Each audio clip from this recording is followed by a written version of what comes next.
Colerain Township Board of Zoning Appeals meeting for Wednesday, March the 28th, 2018. We will begin our meeting with the Pledge of Allegiance. Allegiance to the flag of the United States of America and to the republic for which it stands, one nation, under God, indivisible, with liberty and justice for all. All right. Sign-in sheet? Do you have the sign-in sheet? Not yet.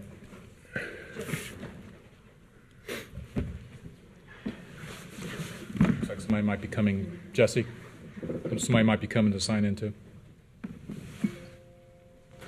Oh, that's the sign guy. Okay. All right. Thank you. The sign guy. All right. We're going to begin with just some opening comments. In the event that you have not had an opportunity to bring an appeal before the Board of Zoning Appeals, I'm going to go over a brief review or overview. There are two components to the meeting. First is a listing of the primary functions of the board, and second is a sequence of activities for this meeting.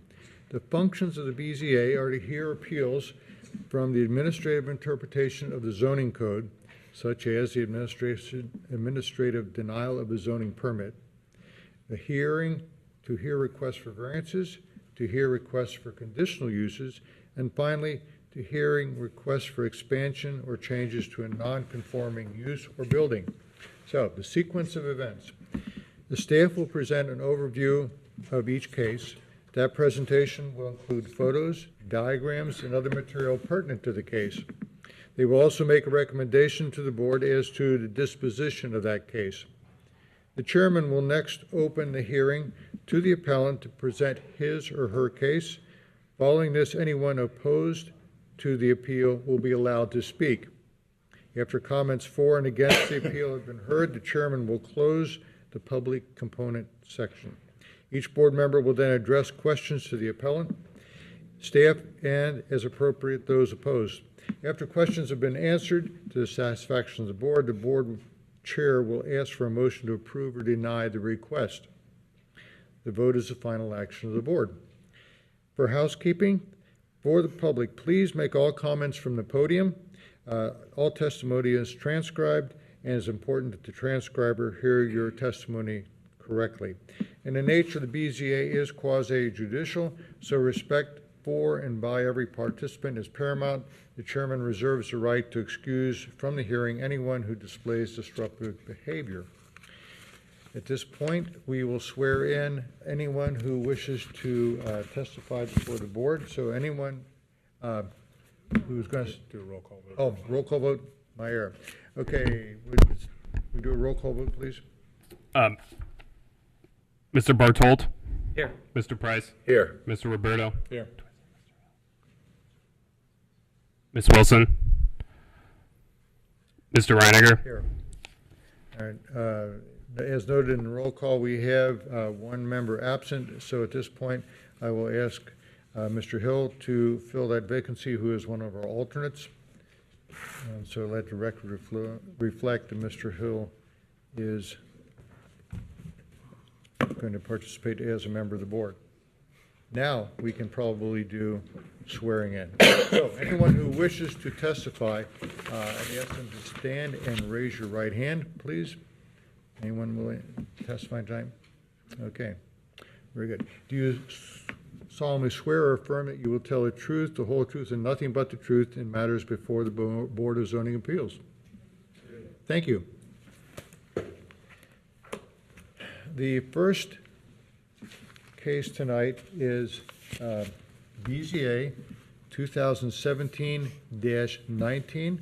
It's a request for off-site signage variance from section 15.5.4, section 15.8.3 bracket D, section 15.8.3 bracket H bracket 8, section 19.9.1 bracket B, section 15.9.1 bracket C, 15.9.1 bracket D, and 15.9.2 bracket B.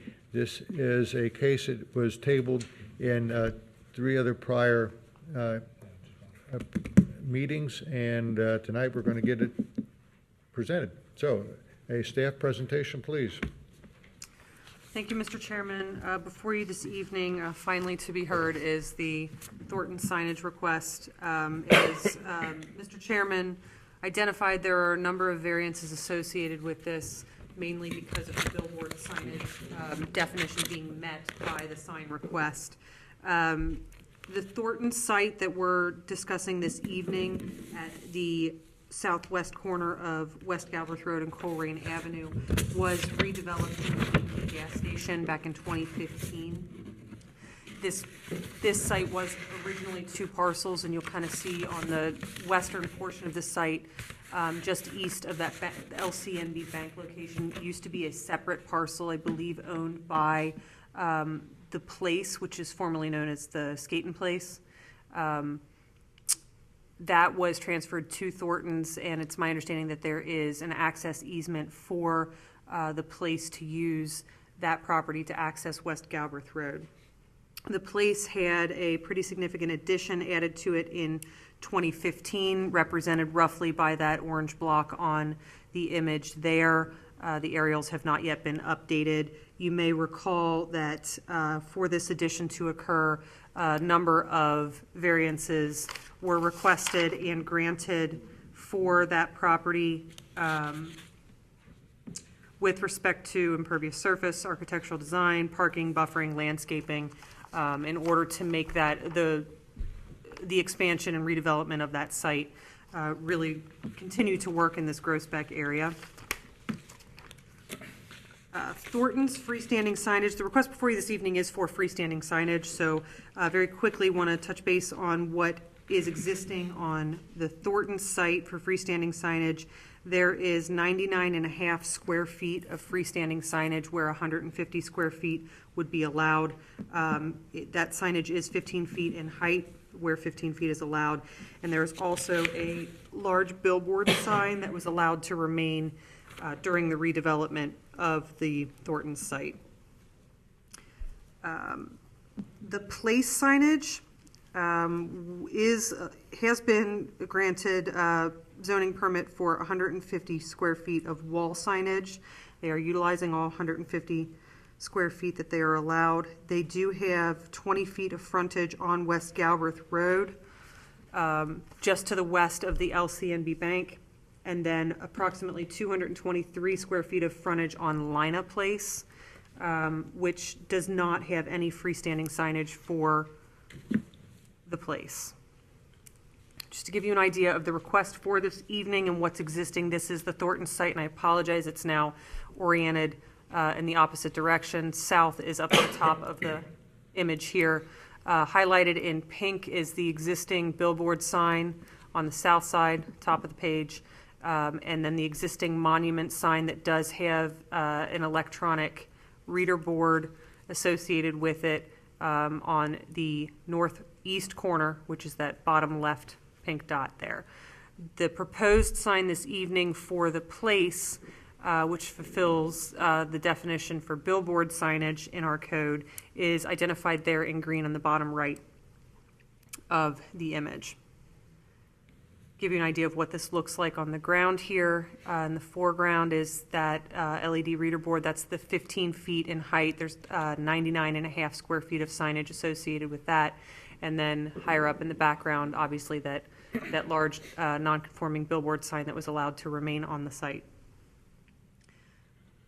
From Galbraith Road, looking at Thornton's, you can see just behind the Thornton's building to the right, you can see the brightly colored banners on the Place there. There will be, that's where that 150 square feet of wall signage will be. Here's a better shot of it from Galbraith Road, and then the proposed sign location there highlighted in red. So it's our belief that 150 feet of 150 square feet of wall signage will be pretty clearly visible from Galbraith Road. I think the proposed signage, the intention is to encourage access at this location here rather than at Skaten Place's existing 20 feet of frontage on the west side of the bank location.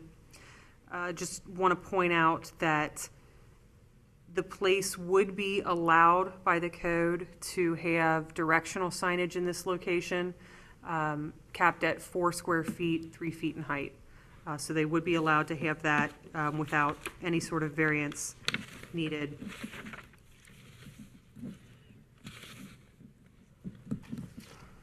Sorry, I've got my slides out of order. The requested sign is 12.5 feet in height. And it is roughly 33.5 square feet of signage, including, and that entire, in both those images, the pink and the yellow, that is an electronic LED signage board, is what the request is for. There are a number of ways that this sign would not comply with the zoning code, starting with the fact that it meets the definition of billboard signage. I'll quickly jump to this sign, and because it meets the definition of billboard signage, it then fails to meet 4 sections of code with respect to billboard signage, in that only 1 billboard per parcel, and there's already the existing large billboard sign. Billboards are intended to be the sole use on a property. This obviously would not be the case here. Billboards are required to meet building setback standards, which this would not meet. I believe the building setback would be 50 feet in this location, and the request would be for 10 feet back from the right-of-way. And then the spacing of billboards. Billboards are required to be at least 500 feet between them, and the request would be, the proposal would be 290 feet between billboards. Other areas where the code was not met has to do with landscaping. The images shown by the applicant appear to show some landscaping, but we don't have a landscape plan specifically identifying the landscaping that would be required at the same square footage as the sign. Would be multiple signs on a property. This is the 1583D. Properties are only allowed to have 1 freestanding signage. This would obviously be an additional sign on that property. And then spacing again, but this time with respect to electronically activated signs. Code requires 1,000-foot separation between these types of signs. The proposed sign is 270 feet from the current Thornton signage that contains electronic activation, and 130 feet from the LCNB bank sign. Both of those, I believe, are a little different than what we see on the proposed sign. The proposed sign, I think, is kind of a full LED digital display, whereas the bank signage and the Thornton signage are both either scrolling letters or numbers. So it's not quite the same, but per our code meet the same definition for electronically activated signs. So just to give you a better understanding, again, I've flipped the image again just to help confuse everybody. North is now up. But just to kind of, there's 5 different locations identified on here. Starting from the bottom right is the location of that billboard sign. Colerain Avenue is running north-south on the right side of the image here. The Thornton's existing sign on the corner at the intersection. The proposed sign then on the western side of the Thornton's property. The bank signage, which includes that LED signage, the electronic reader board signage, is identified then next to the proposed sign. And then furthest to the left, furthest west on this image is the existing place signage on that 20-foot of frontage that the place does have on West Galbraith Road.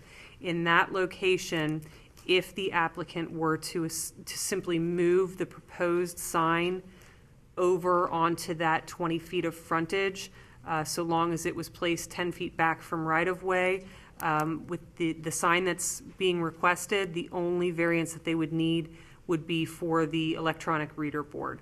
It would eliminate all of the other variance requests if they were to move that onto essentially the place's property and their frontage. So just to give you an idea of what those existing signs look like, the bank signage on the left. So again, that's that electronically activated board. It's not quite the same type of electronic activation that we see in the proposal from the applicant. The Skate in Place existing signage, they have changed their name to the Place. That, I believe, is just a few feet from the right-of-way. So obviously, height-wise, that would need to come down to come into compliance. It's a non-conforming sign, and it would need to move back. I don't believe that the applicant is interested in removing that sign. It is non-conforming, so they would be allowed to face change that. But if they were to move it or bring it down in height, it would lose its non-conforming. It would lose its legal non-conforming status. And then, of course, on the right here, the Thornton signage, again, that there's multiple reader boards on there, but not quite the same type of display that we're looking at in this request. Staff findings, that the sign variance request is substantial since the zoning resolution encourages the elimination of non-conforming signs and encourages restrictions on the number of signs, electronically activated signs, billboard signs, and landscaping of signs. 2, the granting of the variance would result in an increase in the overall sign area allowed for the property. 3, the properties in question would likely yield a reasonable return without the variance. 4, the granting of the variance would probably not have a negative impact on neighboring properties, but would create a precedent to allow for the replacement of other non-conforming signs in a non-conforming manner if requested by similar properties. 5, the granting of the variance request would result in a larger amount of signage for the subject property than other surrounding properties. 6, approval of the sign variance would not affect the delivery of government services. 7, there are no unusual topographic or site configuration issues related to the properties which would prevent the reasonable application of the sign regulations. And 8, by taking into consideration the benefit to the applicant if the variance is granted, is weighed against the potential detriment to the health, safety, and welfare of the neighborhood and broader community. Staff finds that substantial justice would be done by not granting the variance for the proposed off-premise sign, and therefore staff's recommendation is denial of all sign variance requests. I would be happy to answer any questions the board might have of staff at this time. Any questions for the staff before we? All right. Is there a representative here for? I have a question for Jenna. I'm sorry. If you would, could you go back and explain what you said something about a directional sign would be allowed if it was at the same spot? Can you explain that a little bit more, please? Yes, sir. On this image up here where the proposed sign is, right in the middle there on the west side of Thornton's property, per our zoning code, we could permit a directional sign. It would be 4 square feet maximum and 3 feet in height. So it wouldn't take the place of the it would take the place of the proposed one. It would just be, You can put a directional sign right there per the code. And could you explain a little bit more of what exactly a directional sign is? Directional sign would essentially identify the place, and with directional arrows saying. So Skate in Place to the right. Yeah. Okay. Thank you. Any other questions for staff? Is there a representative here for the Thornton case, this case? Is there a representative here for the Thornton case?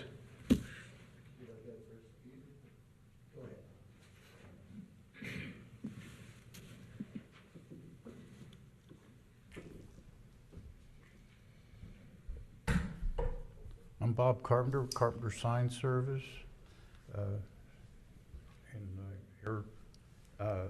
Your address, sir?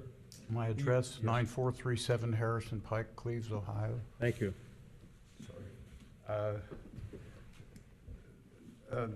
There's a number of issues, as she has covered.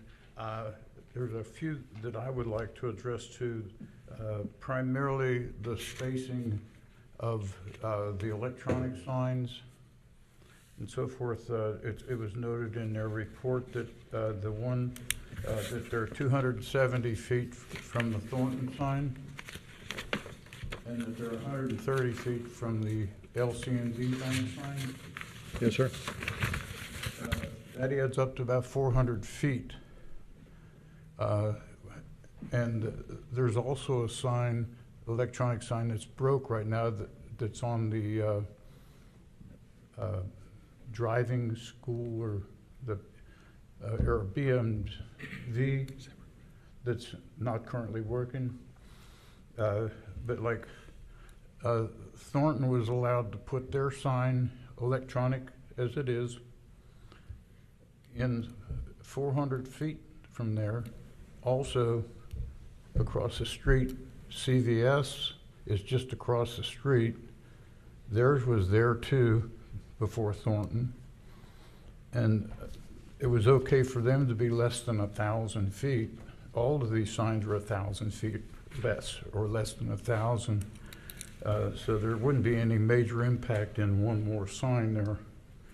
And those are all monochrome signs that display only a red message. This is a full color sign that would have an entirely different look, so it wouldn't look like red, red, red going down the road. In fact, I think LC&B may be an amber sign. But like, there's no reasoning that I can understand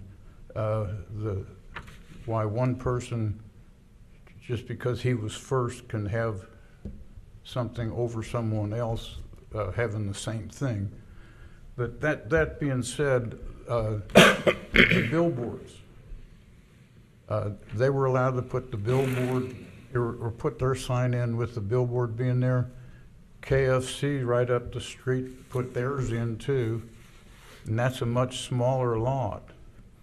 But their sign's virtually under the billboard, and there's been no impact or negative effect from that either.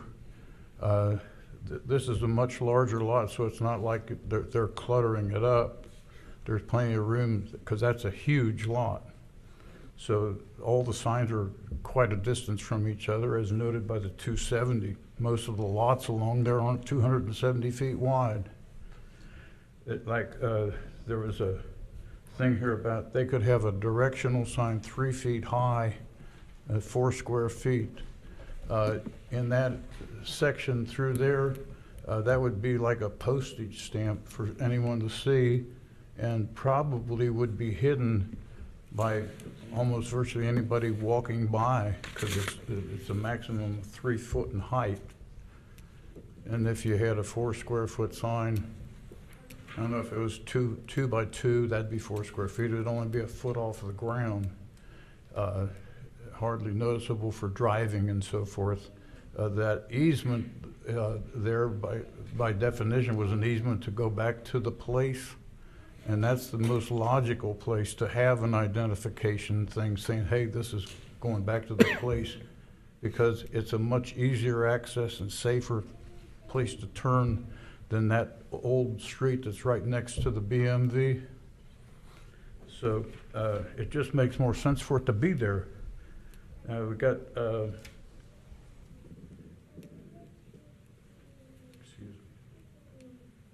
there was a mention that they could take their existing pole sign that's on the corner, move it back 10 feet, and bring it down to 15 foot in height.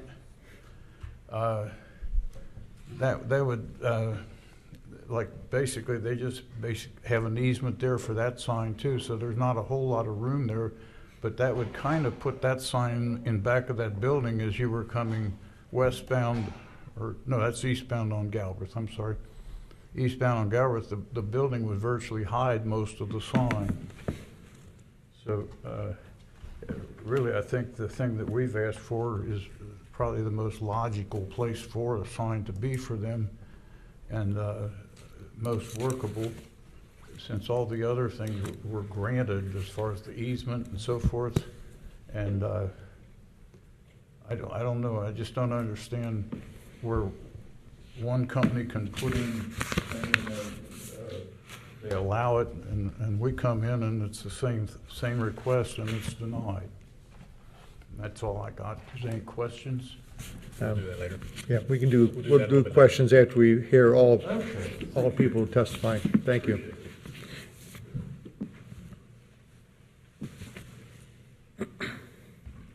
Your name, sir, and address? Brian Liette, 8174 New Haven Road, Harrison, Ohio.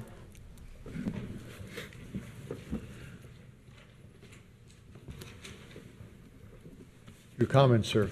About 4 years ago, 5 years ago, when we started planning the addition, we started trying to purchase pieces of property to make it possible.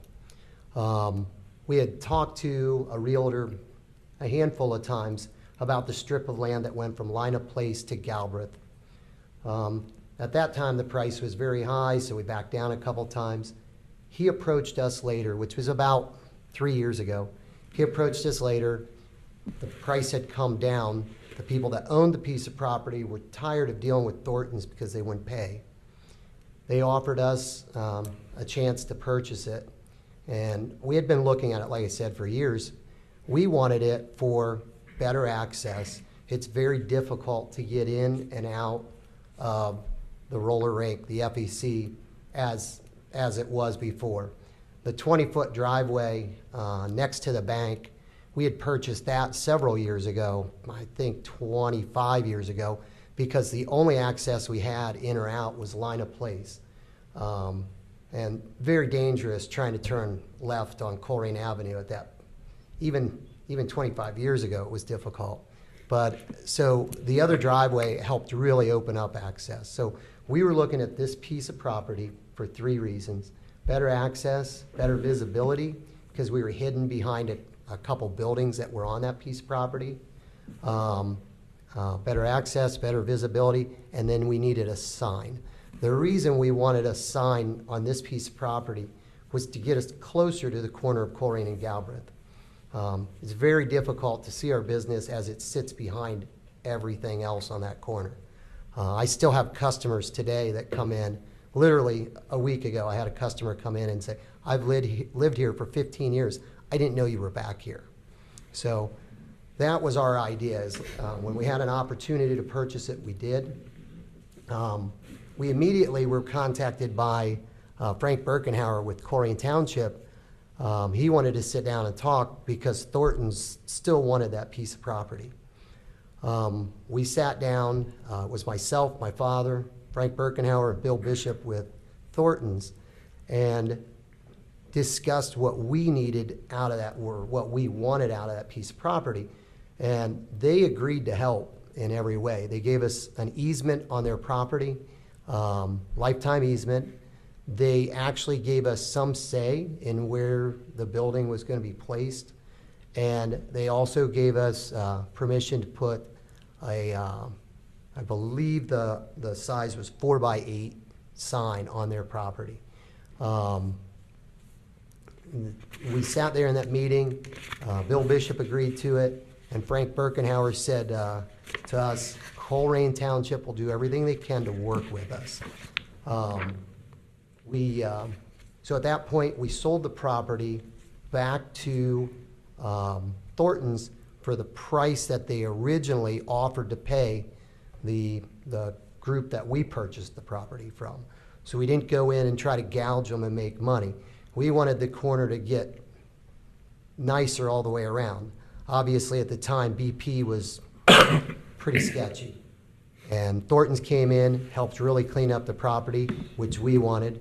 We want to just want to help make that corner, more profitable for everybody, a nicer neighborhood. Really, that's all I have, unless you had any questions. And once again, I think you have to wait till There may be questions when we finish with the public comment. Okay, I did have one other piece, and the only problem I have with a 4x4 sign is that would be very difficult to see 3 foot off the ground. And also, the signage by the BMV, I don't know if you've driven up and down that strip, the traffic there is horrendous. People trying to get in and out of the BMV. We have cars parked in our driveway all the time from there because people can't get in and out of the BMV. I think it'd make it more difficult to see visibility in and out of Galbraith Road, which is already pretty difficult right through that stretch. So, Okay. All right, thanks. Thank you. Anyone else to speak in favor of this request? Anyone to speak in opposition? All ask for a board motion to close the public component of the hearing. I make the motion. Motion's been made. Is there a second? I'll second. Motion's been made and seconded. Discussion? Hearing none. Roll call vote, please. Mr. Hill, Yes. Mr. Bartolt, Yes. Mr. Price, Yes. Mr. Roberto, Yes. Mr. Reiniger. Aye. All right, at this point, board members will ask questions if they need clarification. So we'll start with Mr. Price. None at this moment. I may come back to that. Okay, Mr. Bartold? Just to clarify, in the staff presentation, you did say this proposed sign is considered a billboard? It is considered a billboard. Because- It's off-site signage. Only just for that reason? Right, and if you take a look at your staff report, the definition for billboard signage was included on page 2 Yeah. there. So it has nothing to do with an EAS scrolling versus the The kind they're sign proposing? itself is considered billboard signage. Okay. Well, my, I guess, the initial question was going to be the existing sign over by the BMV. If a new sign was granted over by Thornton's, would you be willing to tear that one down? Please, come up to the podium, please. We're gonna need to do something with it. Obviously, wrong message on it. We would be, one thing I was thinking is possibly doing the driveway sign, the small sign there at the BMV, and then putting a sign that's closer to Colerain and Galbraith is one of the ideas that I had had. So we would be open to that idea. I know that driveway over by the BMV is narrow and probably not used much at all. But that's probably where you want traffic, because if I was heading west on Galbraith, I'd want to turn left farther away from the intersection of Colerain and Galbraith than closer, just because a lot of cars always back up that are heading eastbound. And, you know, it would be true for Thornton's as well as you. But it'd be nice if your traffic could at least use that existing driveway. But I know you can't force them to use it because they're going to turn wherever they think they need to turn. I mean, we see a lot of traffic in both places. The driveway there on the other side, on the west side of LCNB Bank, it is very narrow, and it is difficult to negotiate in and out. At the time, it was the best thing we had, though, so it did work. I've not really seen a lot of problems in and out of Thornton's. I do have a lot of traffic that goes through Thornton's property, though, too. It is an easier way in and out than our driveway, definitely. All right, thanks, that's all. Okay, Mr. Hill? The one question that I had was, I think you made mention that the intent was to have the main access along right next to Thornton's. And you kind of alluded to keeping your existing sign right there along the place driveway, but if you're wanting to push traffic that way, why not utilize that location where the proposed sign is and eliminate the other one? That was going to be my question as well. Eliminate it completely. Yeah. I would like to have just a small driveway sign there if possible, because there is enough in and out traffic. And one thing that does happen is people drive past it, even though the visibility is much better than it was. People always drive by it. I have several phone calls every weekend. We're over here at CVS, where are you? Or Walgreens, where are you? And I get that a lot. We're coming down Colerain Avenue, and they've already passed us. So, you know, our biggest thing with this sign on that Thornton's property was to get it closer to the Colerain Avenue. But I would like to keep using the other driveway because it does help. It gives people choices. It's not the easiest place to get in and out of. Whether, you know, a lot of times I'll direct people, "Hey, where are you going? You're going to want to go down Lina and turn right. It's going to be your easiest way out of here." And I see that a lot. You see traffic finding the easiest route out of the property. That's all I have. Mr. Berto? Well, I know part of the issue is that the property doesn't really necessarily belong to you, so that's where the dilemma's coming into play. We have 2 billboards on a property that's, we already have. And I That's know why there was some it's- arrangements made prior with the township, and that's maybe under breath or nothing documented to that effect, but, We wouldn't have, we had no reason to sell the property. Like I said, we sold it to basically help everybody in this situation, but it did help us, and we thought we were going to still accomplish our goals were, what we needed out of it. And we would not have sold it because it was an important piece of property to us. okay, so I guess the couple things that come to my mind is, we probably would lean more at least I would, I'm speaking not for the board, but I'll speak for myself. I would lean more in favor of allowing this change if we got rid of the other sign, as I think a few other people might have mentioned. And it would have to be a much shorter sign than 15 feet tall. Just to bring it in, like the Thornton sign, it would be similar in height. I don't know where we are on that sign height, but I think it would have to come more in code. That would help you. Okay.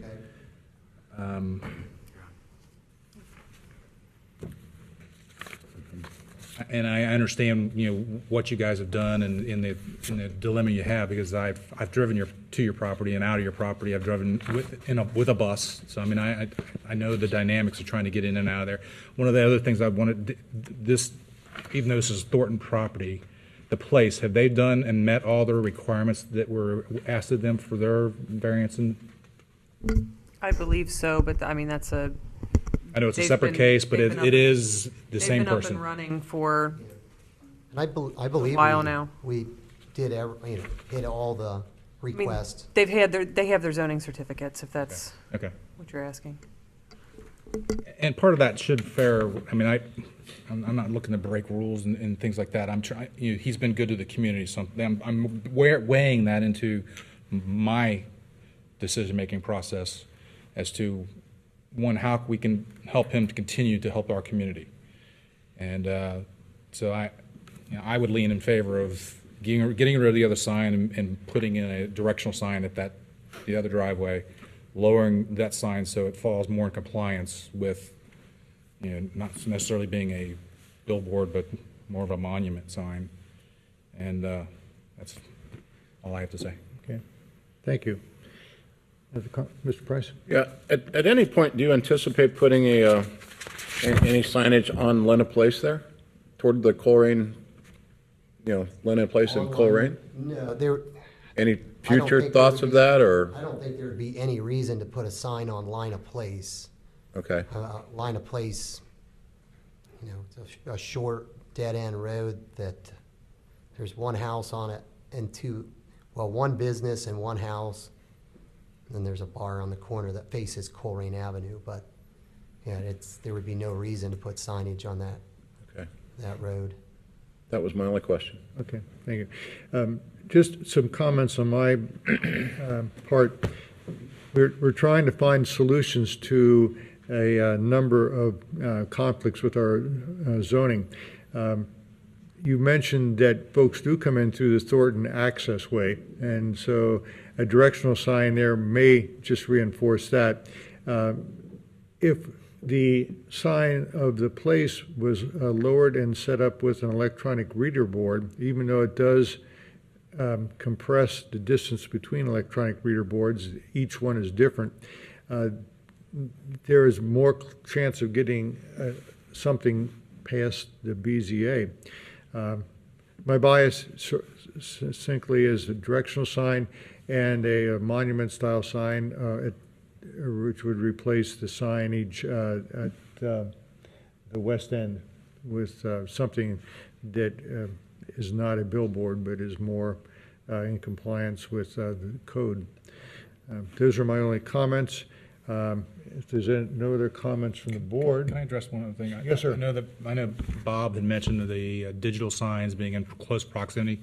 I think in the code, what was being referenced was actually two signages on the same property. Is that accurate, or are we talking As far adjacent as properties? billboard itself, there were those, I think it was 4 different ways via section 15.9 that because it meets the billboard definition, which is essentially off-site signage, Okay,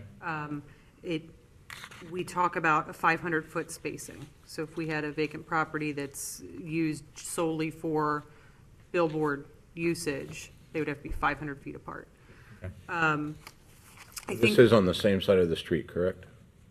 that's just for billboards themselves. As far as the electronically activated signage, it's 15.9.4H, where it says, "No such sign shall be placed within 1,000 feet of another electronically activated sign on the same side of the road, visible in the same direction of traffic." okay. So there are some different pieces of that that add to it. So we're not talking about signage for CBS or anybody else across the street, and we're talking about from the same direction of traffic. As far as how Thornton's and the bank both ended up with electronically activated signage, I don't have the answer. I can assume, though, that possibly Thornton's is intended to be oriented more towards Colerain than West Galbraith. I think that may be a safe assumption, but I don't have that specifically in front of me. But doesn't that play into sign clutter? Is that one of the reasons or rationales behind the distance requirements? You don't want to I see believe a so. whole bunch of signs along. Right, because there are also descriptions in here about how often it can change, how bright it can be, that kind of stuff. So like no movement. It's a static image that has to be up for a certain period of time, and it all plays into that visual clutter. The other question I did have, is there a wall sign on the addition in between Thornton's and LC&B? Yeah, there's one sign on the, it would be the north side of the building. Actually, if you look right down the driveway, it would be between the orange and the green post.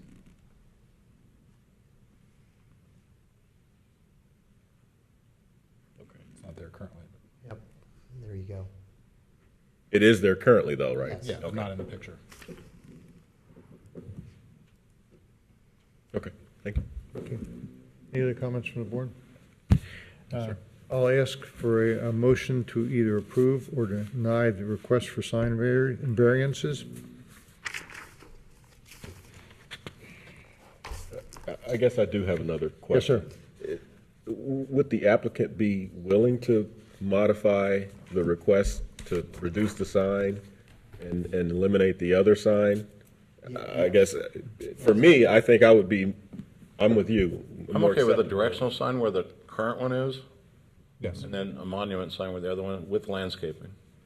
right. We would still have to deny it the way it is. Yeah. Right, that's what I was asking, if the applicant is willing to modify, Would we, or would we table table it it, I and he guess, would to come back with modify a it? Yes. proposed I guess design? that's the way we would have to do it. But there's been no motion made, only a request for a motion I'm at this just point. trying to check to see whether or not he'd be willing to do that. And then We I would guess- be willing. And then question for staff, then, would that then eliminate some of these? Coming back again? Would this eliminate his need to come back? A sign in this location Monument. would not eliminate his need to come back. He would need to be back. There's still a number of, I would obviously have to review the proposal. Sure. But the size of the sign is not really the issue here. The height of the sign is not really the issue. It's the fact that it's technically a billboard, so it's off-site signage. Landscaping, which I would imagine the applicant would be willing to Sure. comply with. It's the multiple signs, it's the spacing of the electronic reader board. Did I hit them all? So we still would have 4 issues to address. The off-site is the biggest impediment because the billboard's on the same site. Because the billboard actually has 4 different sections, all within section 15.9, that would technically need variances. So you've got 4 right there. Let's say we eliminate landscaping, but you've still got multiple signs and then the spacing of electronically activated. So you're still looking at 6 variances Well, and I agreed that we would eliminate the other sign, so that would drop one more variance. No, because it's not your property. That's the problem. That's the, well, that was the one, what I'm saying is multiple signs, so. No, that is a legal non-conforming use. When we say multiple signs, we are talking on specifically one about s- the Thornton's One piece of property. property. Right. Yeah. Okay. And the electronic sign is a big part of what you would require to have, correct? We would like to have that, yes. So we're at a point where we can deny these variances and then have you come back with a different proposal. I think that might be useful in terms of tabling it, because tabling it would essentially be the same issues. Well, if you table and the applicant comes back with a new proposal, staff is willing to review that proposal and create a new presentation with Okay. what's going on. If you are to deny, it would require the applicant to reapply with fees and everything Okay. And we can- back to the board. So, I mean, you Okay. have that option, but Well, I would like to make a motion to table Okay. the meeting to allow the applicant to readdress some of the issues that have been brought up this evening and re-present to the board. Very good. in what month? Can I make a recommendation? May. May the next month? That'll give him time to get his That paperwork was what I was together. saying. It'll give staff time to review, and you also, at this point, don't have a meeting in April, so.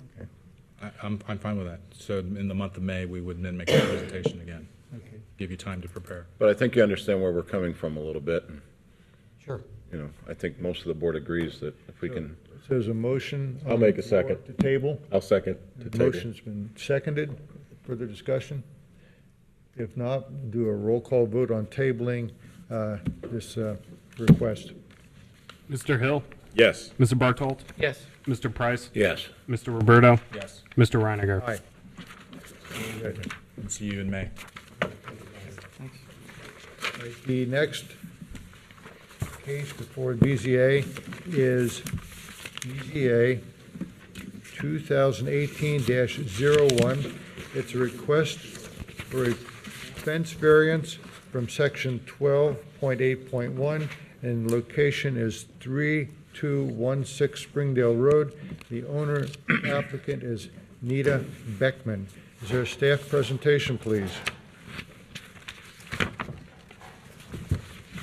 Thank you, Mr. Chairman. Sorry, I'll shuffle my files here. Just one second.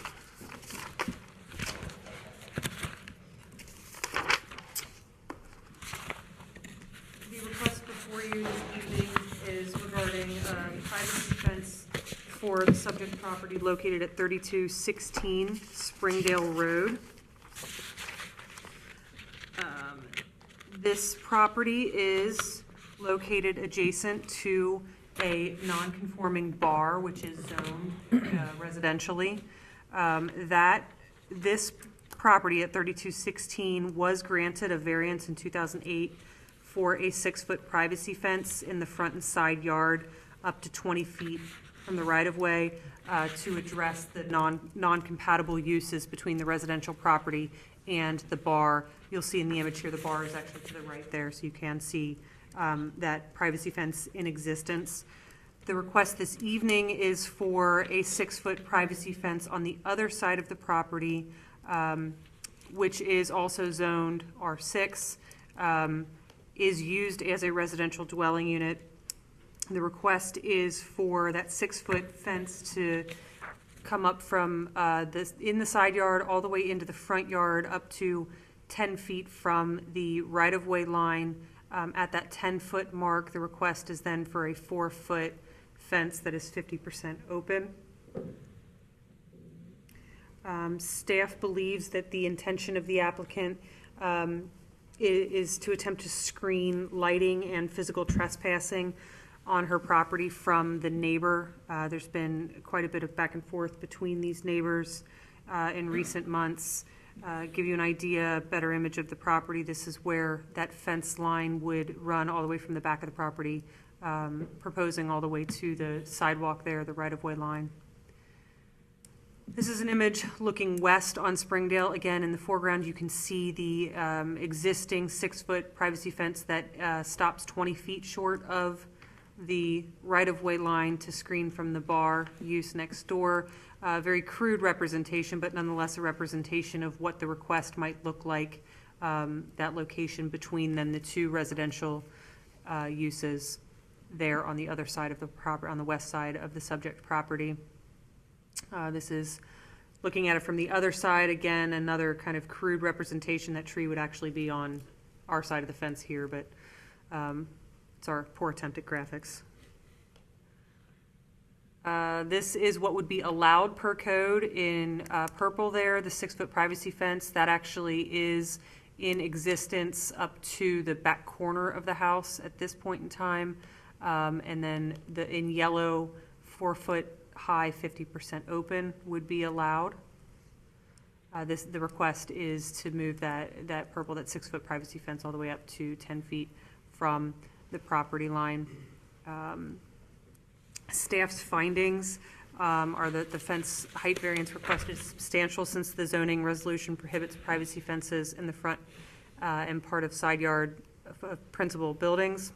The granting of the variance would grant a consideration that is not available to other property owners in the neighborhood. Property in question would likely yield a reasonable return without the variance. The granting of the variance would probably not have a negative impact on neighboring property, but would create a precedent to allow for privacy fences in front yards if requested by similar properties. Approval of the fence variance would not affect the delivery of government services. There are no unusual topographic or site configuration issues related to the property which would prevent the reasonable application of the front yard regulations. The express nature of the hardship is based on an adverse relation between neighbors and not a physical attribute to the property.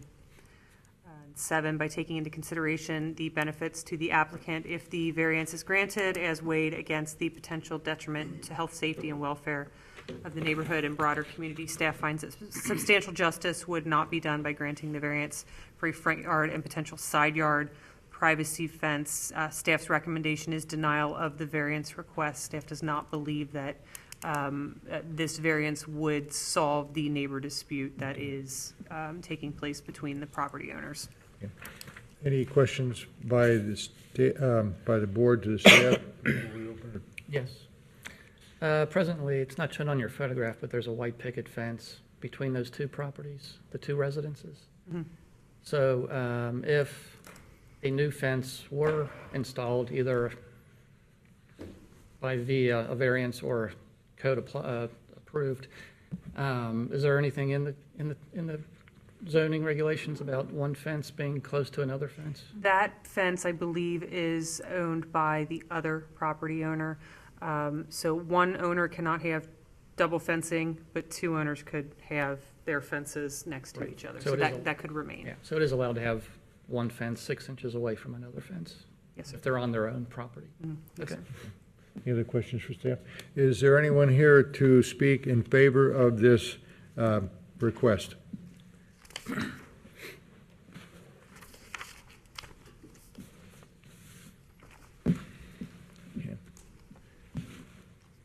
Hello, my name is Nita Beckman. I am the property owner at 3216 Springdale Road. As Jenna noted, I am asking for a 6-foot fence because the neighbor has these lights shining brightly. As you know, I gave you a packet of the lights shining brightly into my house, on my property.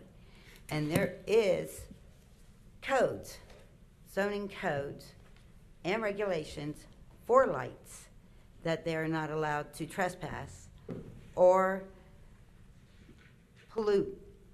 It's 1291 on the zoning code. It's called purpose. And then on the other one, I believe I gave you 2 other codes.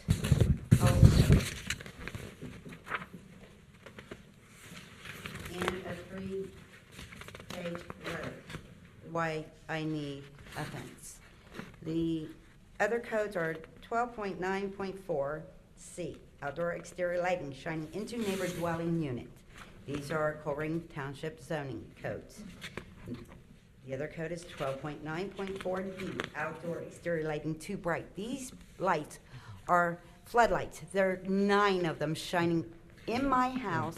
Ms. On Beckman, my if house. if I may interrupt, this is the rationale for fence, the This lighting? is why I need the fence. Okay, so we're focusing on a fence. Okay, Yes. all right. So this is hopefully to block some of that lighting out since zoning says there's no violations. I just received the letter March 2nd.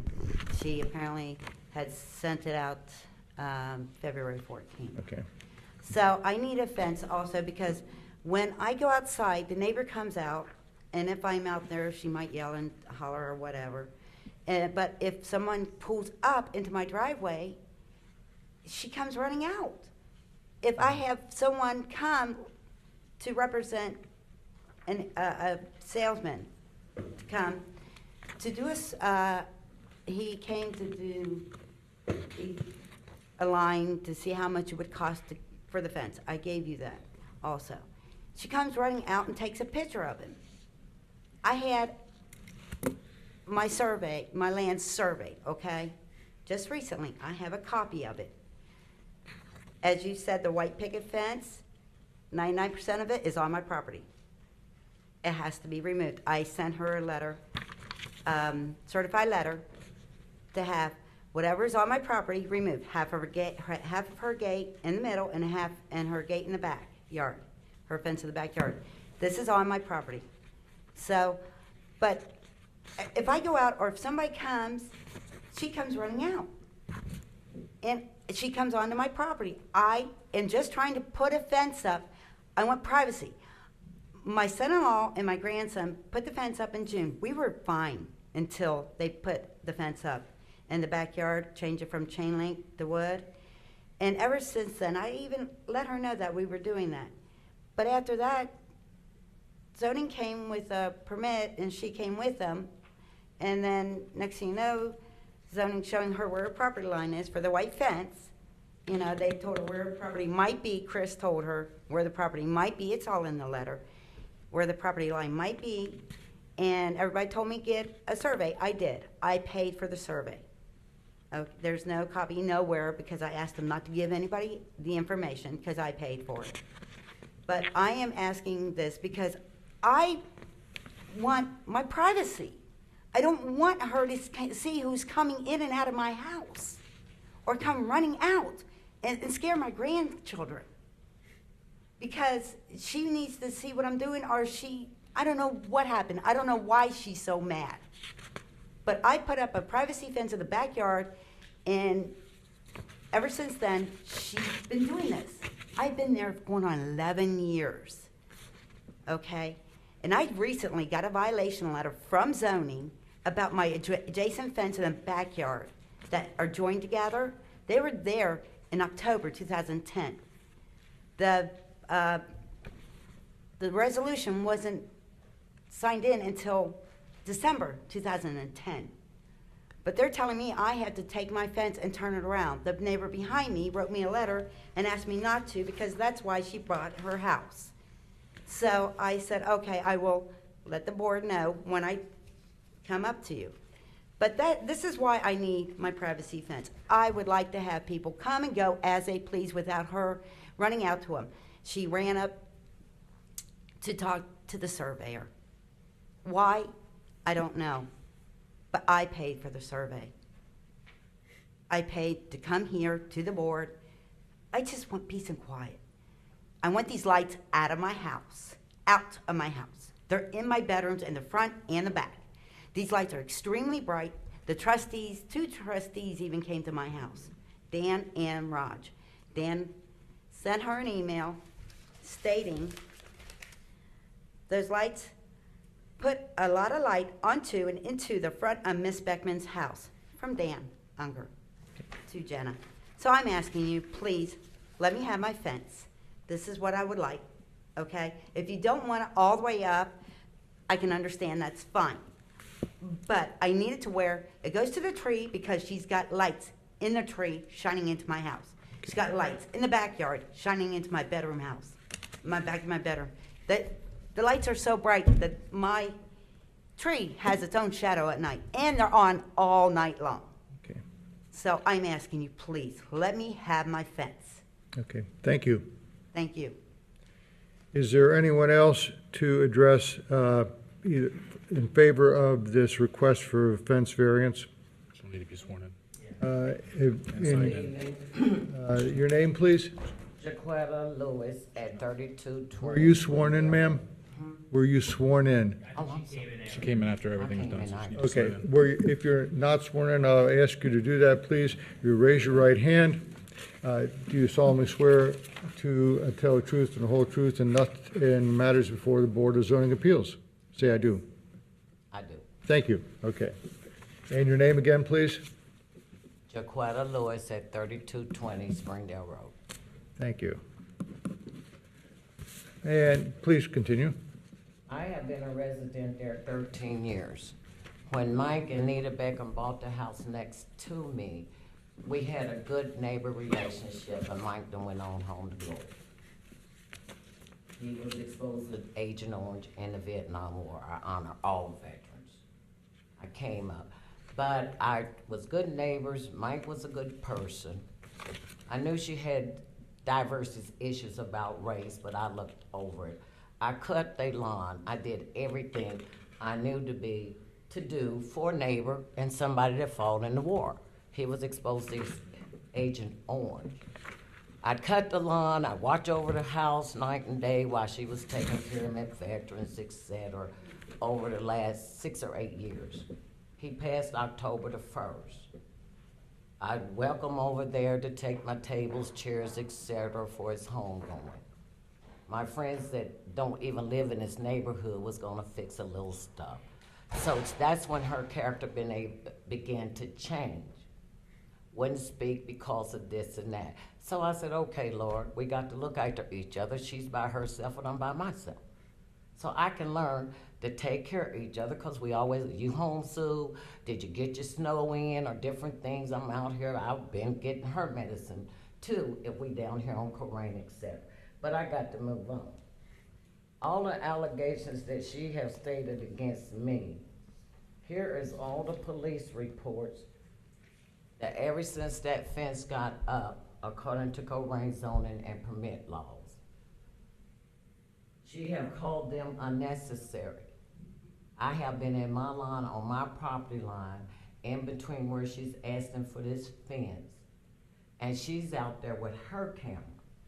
So therefore, I have a smartphone. I only got it because of the grandkids and the kids. So I began to feel like I better start taking some pictures too. So, and I have witnessed it.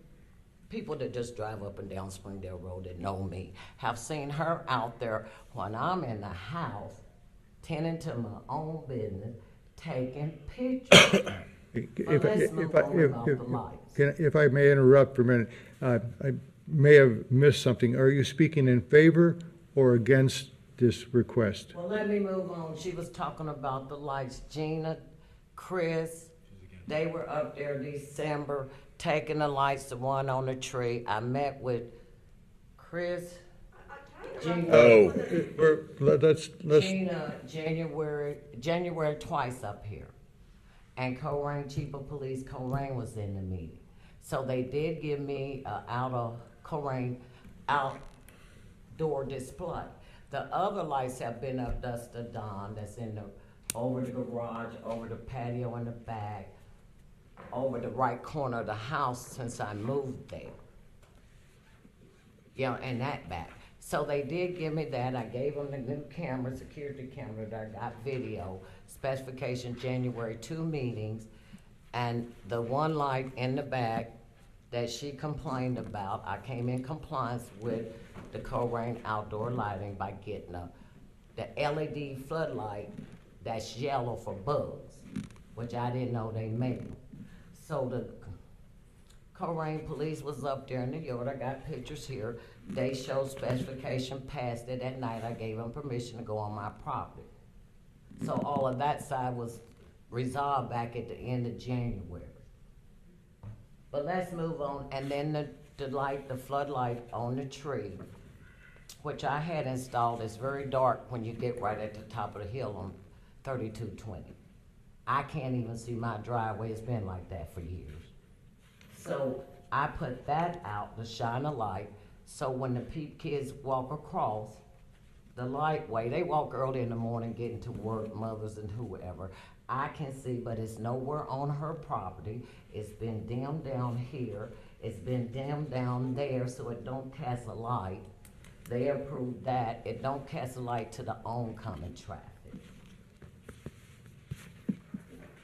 So where I'm at with this 6-foot privacy fence, and the surveyor did come on my land without my permission. I was home Thursday. And I returned his phone call on March the 19th after I received his letter. He said, I have to have permission to come on your property. I said, well, I'll be here. He was there previously the Friday before. I said, yes, I was here. I said, but I'll be here Thursday or Friday because we had the big snow last Wednesday. I said, just give me a call. I'll meet you, but he can't. I heard something in the back of my bedroom's in the back. And so I went out and I did approach him because I'm sitting there waiting for a phone call so you can explain this survey. But let's move on with it. I have no problem in whatsoever of her having a 6-foot privacy fence, or according to Colerain planning zone, about a 6-foot privacy fence if I'm approximately 24 feet. I think I'm right.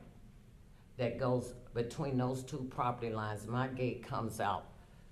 The gate is, the two gates are right there together.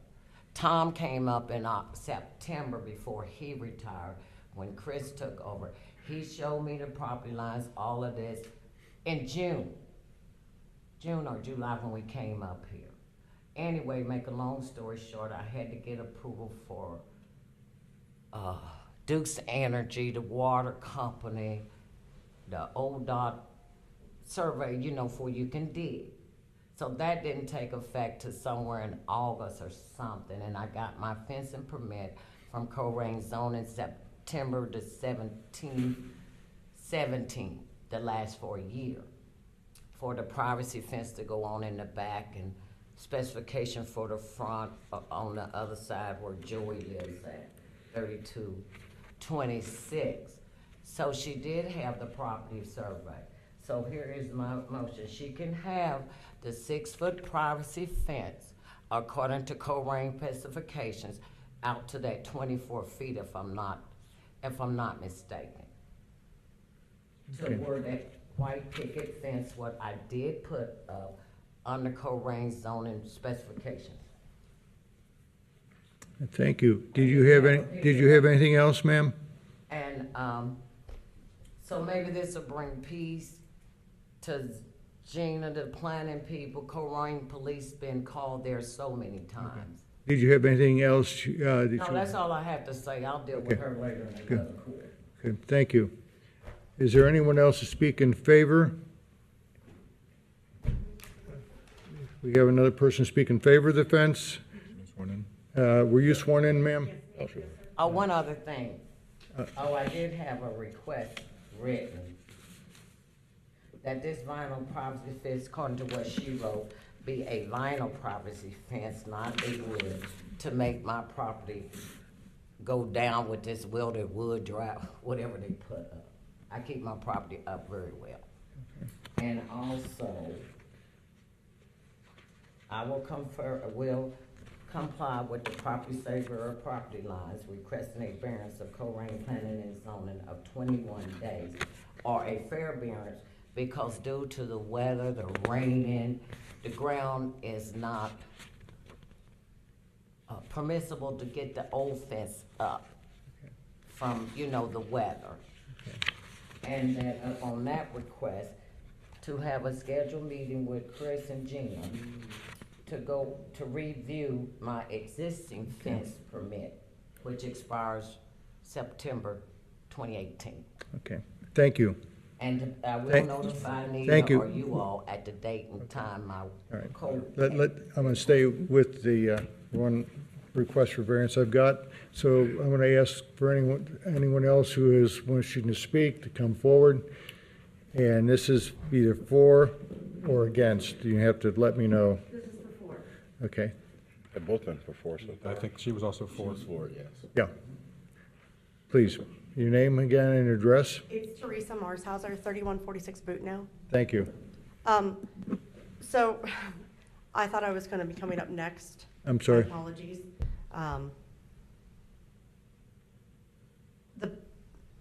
The reason my mom wants a fence, part of it is because I'm one of the people that frequents her home. I have 4 children, and I'm always there, at least once every 2 weeks.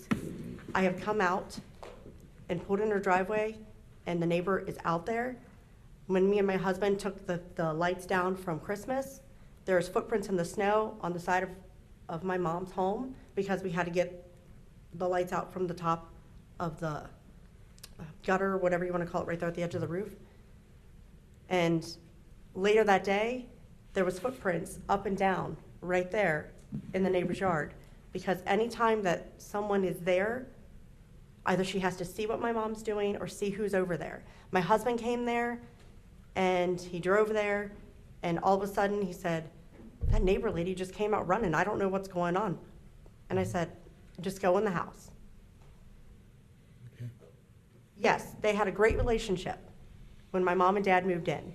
Sue was a very nice neighbor. My mom and dad let her use her garbage, their garbage, because she couldn't afford it. Everything was fine. My dad did pass away. None of that is anyone else's business. But she shouldn't be bringing my father's name into this at all. He's not here. As soon as my mom informed her that she was going to put a privacy fence up where the woodlink fence is in the backyard adjacent to her yard, everything went up. My mom's character never changed. But hers did, the neighbor. I don't know what their disputes are against each other. I do know that there are several lights that shine. You don't even need to put my mom's back porch light on because you have the neighbor's porch lights that shine into the backyard, super bright. I mean, it's in the house. There's a bedroom and then the sitting room. That bedroom right there is where my children sleep when they spend the night. My mom has boards up because at nighttime, it's so bright in there. They don't have to have a bedroom light on. That's an issue. To have lights affixed to a tree saying they're not pointing in my mom's yard, they are. And So the fence would, if there was a 6-foot fence up right there. The issue I think we're addressing this evening deals with the fence and not with the lights. The issue we're dealing with tonight is a fence and not the lights. So if you would care to make additional comments, please. It would help block the lights that are shining. That's what I'm saying. Okay. Because right there is where the two rooms are that get the most light. Okay. Good. Thank you. Anyone to speak in opposition? If not, I'll ask for the public portion of this hearing to be closed. I'll second. Motion's been made by, I think Mr. Hill's making the first motion. I'll make the second motion. motion's been made by Mr. Hill, seconded. And is there discussion on the motion? If not, we'll vote with a roll call to close the public portion of the meeting, and then questions can be addressed to the different applicants. All right, roll call. Mr. Hill? Yes. Mr. Bartolt? Yes. Mr. Price? Yes. Mr. Roberto? Yes. Mr. Reiner? Aye. Okay, let's begin with questions. Mr. Price? I have none. Mr. Bartolt? Well, I know we just said the lights are not part of this discussion, but if that's their valid reason for wanting this privacy fence, does that neighbor that has the lights, are they in compliance with Colerain zoning or not? They are in compliance with the zoning code as the zoning administrator has read the code. The applicant was advised of her right to appeal staff's interpretation of the zoning code, and she refused to do that. So When we get to talking about the lighting, it's my understanding, Scott, correct me if I'm wrong, needs to be specific to the fencing variance request. As you may have picked up from some of the discussion, staff has been out to the property a number of times, has met with both neighbors a number of times, as well as the police department. They are often in our office to have discussions with us. And if I can show you just one image of the lighting with respect to fencing. So this is an image standing in Miss Lewis's side yard, Miss Beckman's side yard, looking into her fence gateway. And what you can see here is, yes, the lighting is very bright, but my intention is to show you that that shadow you see of fencing there is 6-foot privacy fencing. Right. This is one of the reasons that staff does not believe that this 6-foot fence request for the front yard would actually solve this dispute. Right. I do have other images of the lighting, but again, that staff's interpretation of that lighting is not what's really before you as a request this evening. Okay, thanks. That's all. Mr. Hill? Ms. Beckman, have you thought about landscaping? Because there's nothing in the code that prohibits you from installing evergreen trees along that property line that would grow tall enough to block or screen lighting, sound, things like that. I mean, that's an easy fix in my opinion. I've seen $1 million subdivisions that do it where they can't put in privacy fencing and they're only allowed to do decorative, cast wrought iron or aluminum fencing that is 50% opaque. I've seen where they've done really nice landscaping that would essentially block the neighbor's view or block your view from the neighbor. Have you thought about I that? thought about that, yes. But there's a problem there. That is where the water line is, okay? So if I put landscaping there, the roots would affect the piping underneath the ground. I did think of that, yes. And as for Jenna's comment about the variance for the appeal, there is no Colerain Township logo on here, no dead date and no deadline date on here for the appeal for the lighting to give to you. And when I got this in the mail, Okay. I was If you wish to address the lighting issue, we'll do that at a separate time. Okay. Just the fence is what we're talking about tonight. Yes, I did think of that, but like I said, if you knew exactly where I wanted the fence, the water line is right there, okay? And like I said, the roots would go into the piping, and that's not a good thing. That's why I want the fence. Okay. And also too, Thank you. okay, so Thank you. Mr. Roberto? No questions? All right. We have a request for a variance for a fence. What is permitted is a 4-foot fence in the side yard and front yard, and the request is for a 6-foot fence. So I will ask for a motion from the board either to approve or deny this request for variance. I make a motion to deny. I'll second. There's been a motion to deny the request for variance, and there has been a second. Is there a discussion on the board? Hearing none, we'll ask for a roll call vote, please. Mr. Hill, Yes. Mr. Bartolt, Yes. Mr. Price, Yes. Mr. Roberto, Yes. Mr. Reiniger. Aye. The request for a 6-foot fence has been denied. The next item on our agenda is BZA 2018-02. It's a request for an accessory structure height variance from section 10.2.3 bracket B and 12.2.1 bracket B bracket C. It is on 6114 Blue Rock Road. The applicant owner is Ralph Meyerjohn. Is there a staff presentation, please? Yes, sir. Thank you, Mr. Chairman. The request before you this evening at 6114 Blue Rock Road is for an accessory structure to the soon-to-be residential unit placed on that property. The site in question is part of the former 34-acre Paradise Resort Campground. That property was recently sold and split into 5 single-family lots, averaging about 6.5 acres each. Overall, the terrain is hilly and heavily wooded. The subject property in those in the 5-way split there is furthest from Blue Rock Road, sitting at the back of the property there. The property has been given a zoning permit for a single-family home on the property. I believe it's to be nearly 4,000 square foot home that includes an attached 4-car garage. The request this evening is for an accessory structure, 3,600 square foot accessory structure that's approximately 1,200 feet from Blue Rock Road, and roughly 85 feet from the closest neighboring property. The variance request is just a height variance. 15 feet is allowed on accessory structures in residential zoning districts. The request is for 21.5 feet, which is the mid-distance between the peak of the roof and the height of the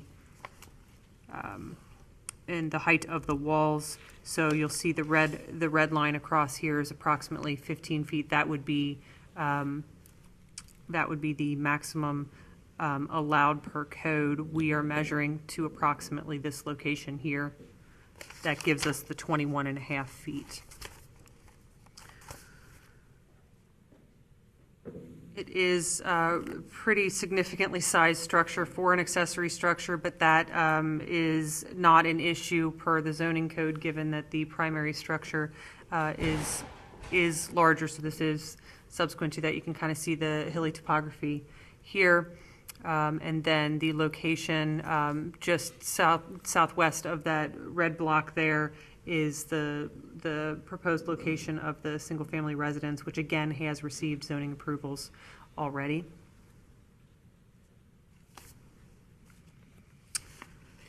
Staff does have, we did do a little bit of research into kind of what's kind of gone on in the past with respect to accessory structures, because we have seen accessory structures come up a number of times. And we pulled all the way back to 2013. There were 4 last year. Height proposals were 18 feet, 19.5 feet, 15.5 feet, and 19 feet. Only one of those was approved. It was the 15.5 foot was approved, and that had some very significant topographic issues on that property. No requests in 2016. 2015, there were 2 requests. The one at 18 feet was denied. 16 3/4 feet was approved. I don't have the circumstances of what went on with that. 2014, there was an unspecified treehouse height proposed.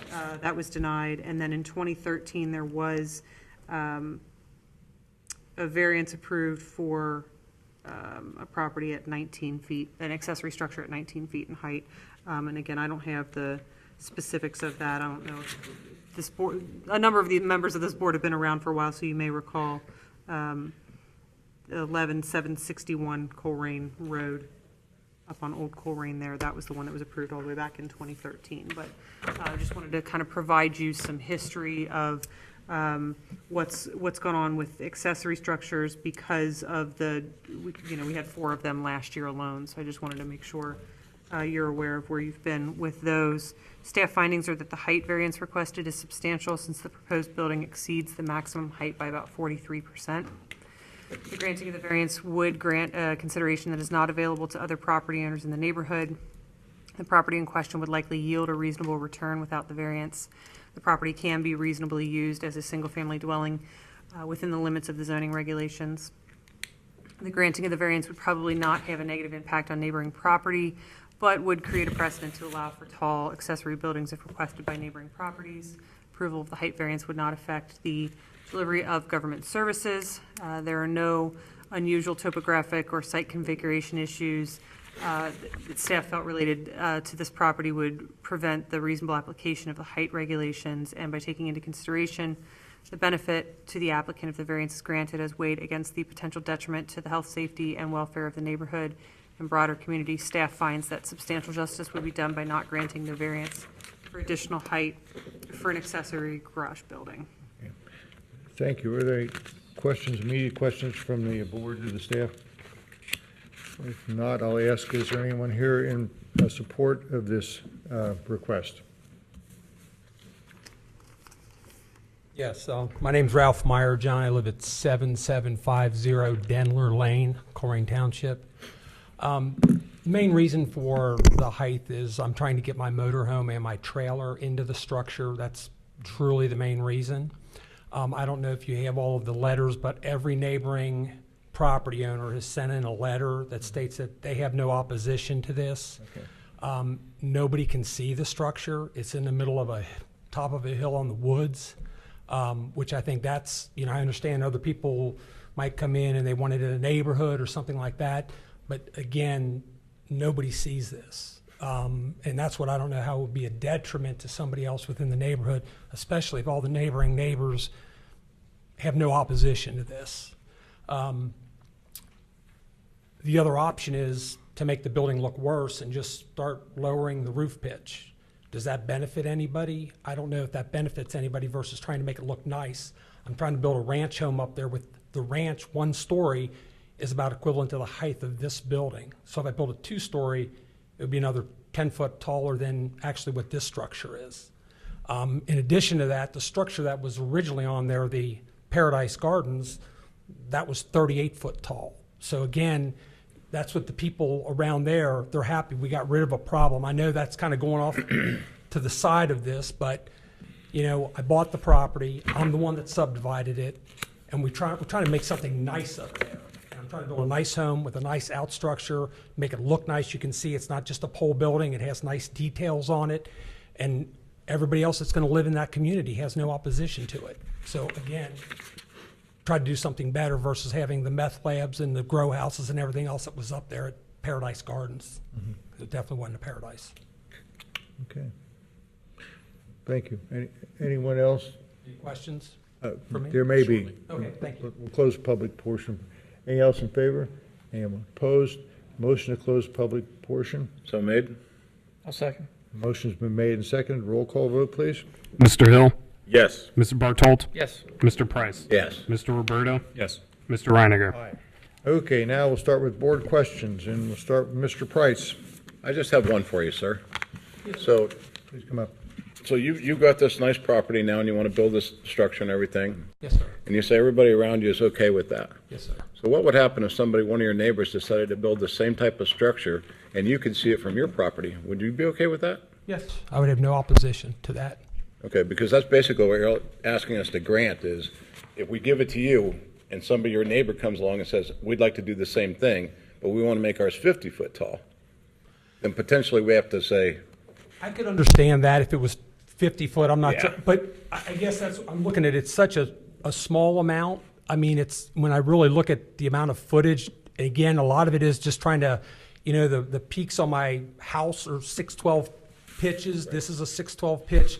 I'm trying to make it all tie together that it's not an out structure. I mean, the stone that's on it, the colors, the trim, all that's going to match my home. So it's not going to look like, some big outfall or out structure that's sitting out there all by itself. It's 20 feet away from my home. I'm trying nice to make it with the chimney or the fireplace and the full bathroom and. Exactly. It's A man cave. Yeah, it's man cave almost. It is. But it's also, again, designed on the height issue was mainly because of the motorhome and the trailer. Right. They have the height for that. So I'm not parking it outside versus, I think my neighbors would have more of a fit if I'm parking my motorhome and trailer outside versus inside. And then the other thing too, and Jenna can correct me if I'm wrong on this, but the way around this is if I connect the two buildings. So I can put a little arch in between the two 20 foot and it's done. I mean, does that really fix all the problems so the neighbors, is that correct or incorrect? If it were truly an attached structure, I mean, I could just put a breezeway like, it has to be Enclosed. fully enclosed, I believe. okay. I mean, But, but essentially, yes, if that is kind of the loophole, and I know that that has been used in the past for other accessory structures that, you know, ended up needing a number of different variances because of location or topographic issues, and they have come into compliance by Correct. making it attached. And again, that's what I'm, you know, I could do that. Do I really want to do that and have to go through a breezeway to get to my backyard because of, Right. you know, again, it's not like I'm asking for, again, 30 or 40 or 50 feet. I'm just asking for what's 6.5, I believe it Six- is, isn't it? 6 feet. Something like that, I think is what you're asking for. to, again, make it, I mean, my option is come back and just lower the roof and make it look like a less desirable building in my mind. That was my only question. Okay, well, thank you. Mr. Bartle? Just stay up there, sir. Yeah, you can stay up. Yeah, might as well stay up. Okay, sorry. Yeah, I was just looking for like potential compromises. So right now, it looks like the overhead door is 14 feet tall, Yes, sir. but the gutter line is 16 feet. Yes, sir. Is there a reason why you would need the 2 feet above? Try to get the tracking for the garage door, to get the garage door to track up. Well, not because of the motorhome. I mean, if the motorhome can go through the overhead door, it can go in. Correct. Yes, sir. Yes, sir. But yes, as you lower the trusses, the overhead door track would be in the way, you're saying? Correct. Okay. Yeah, I was just saying, like if a foot could be cut out of there, if you went to 5 and 12, you might pick up a foot. Yeah, I was just looking for potential compromises. Right. So, and I don't know if you're willing to do any of those. I mean, I am. I came here with, again, I've built 1,400 homes in my life. I've been doing this my whole entire life. And again, I'm trying to create, this is my home in Colerain Township. I'm a Colerain Township resident now. And I'm trying to match it up with my house so it does look, Yeah. that it matches it versus something that doesn't match and lowering pitches and things of that nature. Right. So if you don't have my house plan in front of you, but the gables on my house plan have the same shake siding, it has the same detail, it has the same window detail in the front. It all's trying to match it up so it looks nice together. I'm not trying to build something that's out of place, that's going to compromise the neighborhood and or any of the neighbors around. Okay, thanks. Okay. Mr. Hill? So is it accurate to say that you were aware of the regulations prior to building or wanting to subdivide and build your home on this site? I was not aware of the height regulation. I was not, sir. Okay. That's all I have. Mr. Roberto? I don't see the layout of the house, but I guess my question, it looks like maybe you have a couple garages in the house as well, is that? That is correct. accurate? Yes, sir. So that's prohibiting you from bringing that up and mating it up to the side of the house. Correct. What's to stop you from bringing that up closer to the house and attaching them? Well, the problem is, as you know, when guests come over, they always come around to the backyard, and that's where you entertain. Then I have no way to get into the backyard. If I actually put a breezeway in through there, they'd have to go through a breezeway in order to get to my backyard.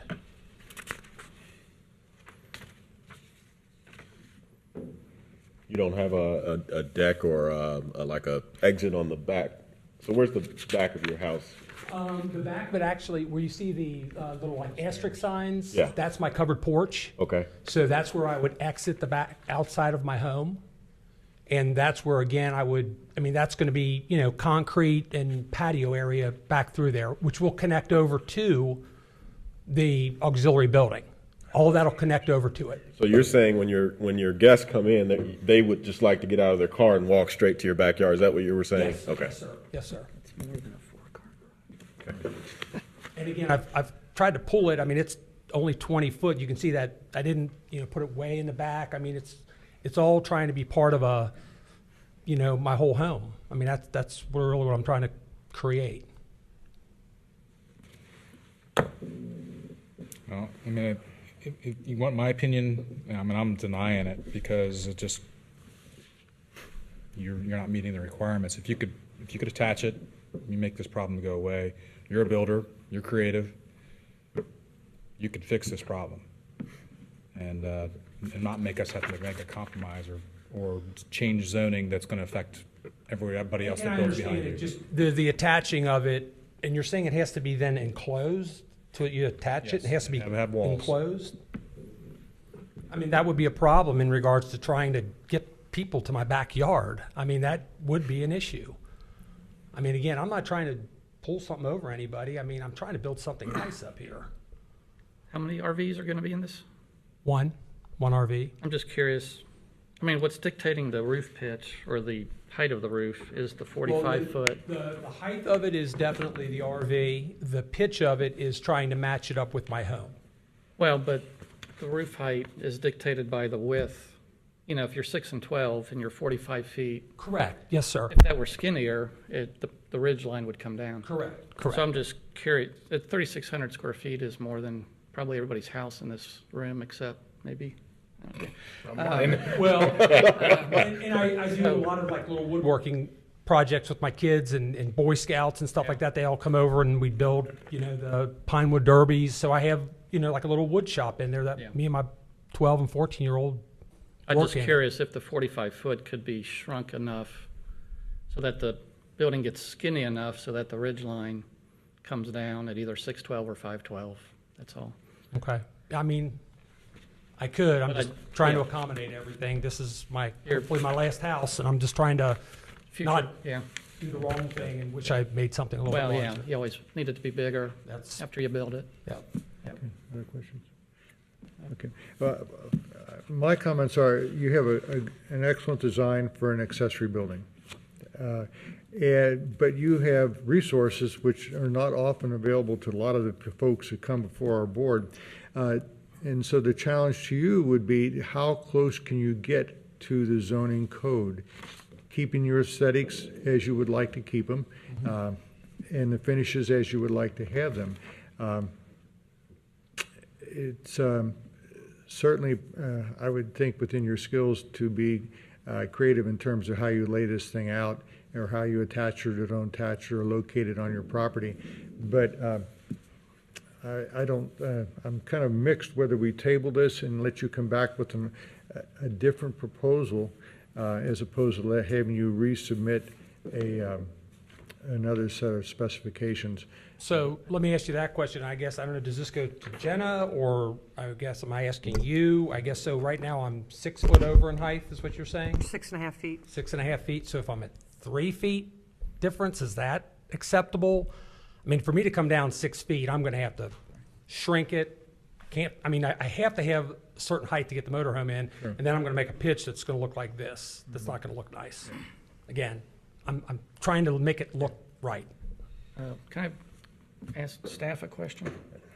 Are we still, or is the zoning board commission still reviewing accessory buildings that are more in the rural areas? We are not actively looking at it. We had some research done. I think that it's likely that something like that will be addressed in an overall zoning code update rather than an individual piece, unless we really get some directive that we need to see an update on that more quickly. Okay, because I thought a couple of months ago. It's been part of the discussion. It's kind of on the list of the many different things that we're looking at. And since we're embarking on the comprehensive plan right now, it's kind of one of those things that we want to start to address the code on whole rather than very piecemeal. So, I mean, I don't know how the rest of the board feels, but I mean, I would make a motion to approve this. So I don't, again, I suppose it boils down to, again, I don't know how these people are gonna vote. I understand. If I make a motion and it's denied, you're denied, you start over. I guess Or one other. do you wanna try to table it and come back? So I guess one other consideration, I just wanted to bring this up.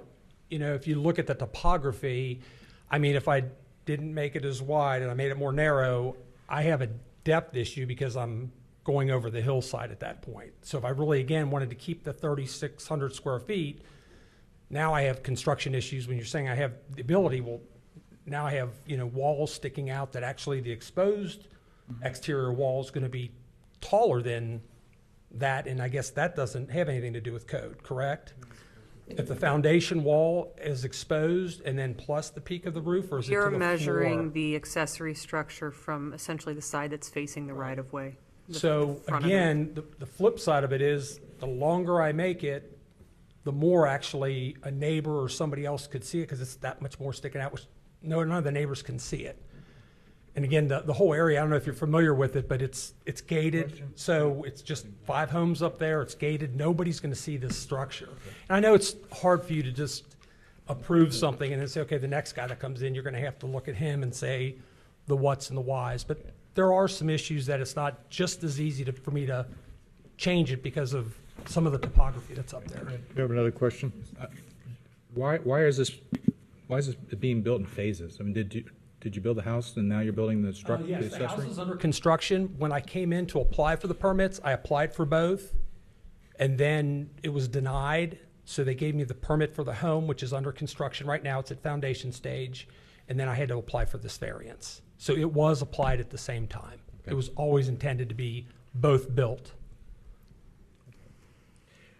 At this point, I'll ask for either a motion to approve or deny the variance or a motion to table. I'll make a motion to table so that the applicant can come back with a revised design. Okay, is there a second to that motion? If there is no second, the motion will die. I mean, I guess my question is, what modifications would be made? I mean, for me, we just reviewed a case a couple months ago that had 10 acres, and it was more secluded than this, and we denied it. So why would we approve this if we didn't approve a 10-acre lot that had more screening around it than this? Doesn't make sense to me. And he's created his own problems. Unanimous? You don't mind me asking? Unanimous? I don't Do you recall know what the what height difference was. They were at but it was- 17 feet. All right, so, but we've got a motion that apparently is I mean, died because there was no second on the tabling. So then, I'll second the tabling if he wants to come back with a different I mean, I plan. would rather a tabling than a denial. And then I'll come back and, I guess, lower the roof pitch and make it Well, not look as still nice. Seems like you might be able to take some out between the top of the door and the gutter line, Okay, maybe. I mean, you'll have to see. okay. but there's no preordained decision to approve anything over the zoning code. So, so just be aware, Sure, I I mean, Could still be denied. it could still be denied, so, but I think, given your skills and talents, you may be able to come up with something that is aesthetically pleasing to you and meets our code. Right. So. All right, so a motion has been made to table And seconded? and seconded. Any other discussion? Roll call vote, please. Mr. Hill, No. Mr. Bartolt, Yes. Mr. Price, Yes. Mr. Roberto, No. Mr. Reiniger. No. All right, so the motion to table is not, Denied, so I have to reapply then? No, that was just the table. part. that's just tabling. Okay. So now we can actually vote on the request. Yeah, you'll need to either a approve or motion. deny the request. Okay, so there's I need a motion to either approve or deny the variance. Again, I make a motion to approve the variance. I second it. Motion's been made and seconded to approve the variance. Roll call vote. And discussion first. Discussion on that at all? Yeah, I mean, what's your logic behind it, guys? Because I've always been in favor of accessory buildings having more leeway in rural areas. Yep, I agree, And I and voted that way in the topographic. past, and I'll keep voting that way until it potentially gets changed. Okay. I think topography and the seclusion, I think, are two big factors.